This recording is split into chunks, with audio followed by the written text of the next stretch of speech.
জিয়াউর রহমানের হত্যার পরে সেই 81 সালে তার জাতীয় রাজনীতিতে আগমন এবং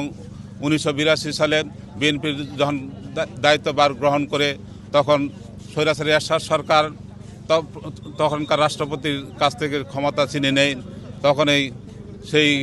বেগম খালেদা জিয়ার নেতৃত্বে বাংলাদেশ জাতীয়তাবাদী দল ঘুরে দাঁড়ায় এবং সুদীর্ঘ 9 বছর স্বৈরাচারী এরশাদ সরকারের বিরুদ্ধে আন্দোলন সংগ্রামের মাধ্যমে গণতান্ত্রিক পরিবেশে 1991 যে নির্বাচন হয় সেই নির্বাচনে জাতীয়তাবাদী দল তথা বিএনপি বিপুল সংখ্যাগরিষ্ঠতা লাভ করে এবং সেই সময়ে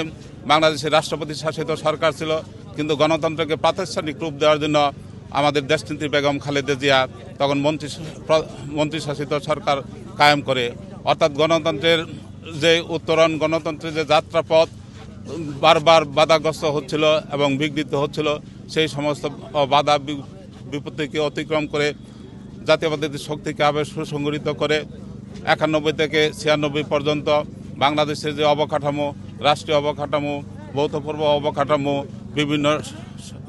সংস্থার তৈরি করা সবই বাংলাদেশের জাতীয়তাবাদী শক্তির হাত দিয়ে অর্থাৎ বেগম খালেদা জিয়ার হাতে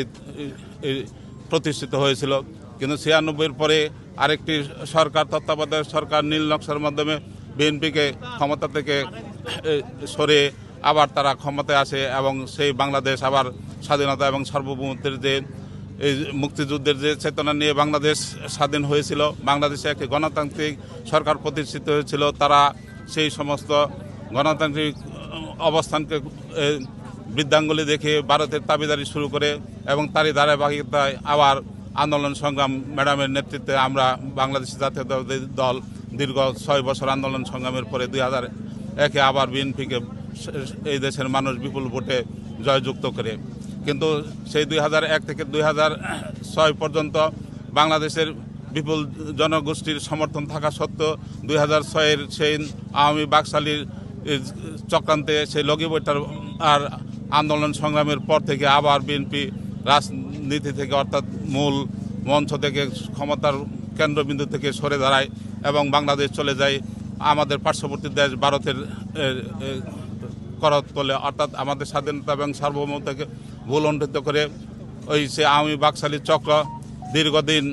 তারা ক্ষমতায় অধিষ্ঠিত ছিল। সেই দীর্ঘ সংগ্রামে বেগম খালেদা জিয়া